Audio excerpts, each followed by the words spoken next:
Our next great discovery sought to answer a question at the heart of biology: how cells form new life.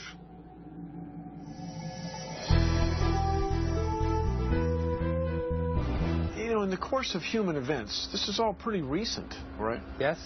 We found nuclei, there's cells around nuclei, animals and plants have cells. Yes. Then what happens next?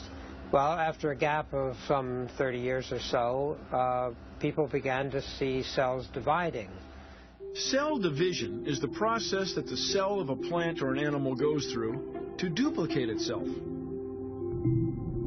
While scientists had known about the process for decades, German zoologist Walter Flemming was the first to describe it and to publish his findings.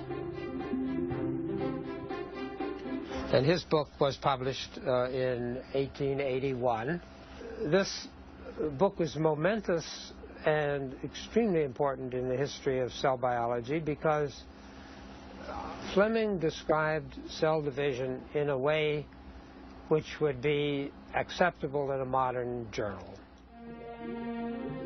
Flemming observed the process of cell division in great detail, with the help of a powerful new microscope and new dye staining techniques.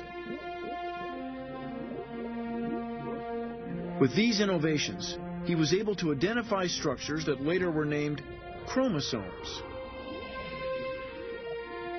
And then, his great discovery. During cell division, the chromosomes undergo dynamic change. They divide into two identical parts, one for each daughter cell. Flemming called this process mitosis. So that's the whole process of mitosis as he described it in 1881. In a tadpole tail. In a tadpole tail, yes.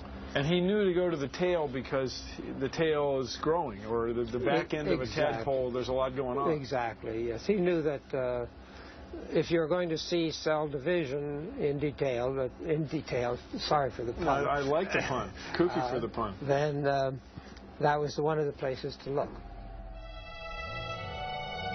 The splitting of chromosomes during mitosis was a breakthrough discovery.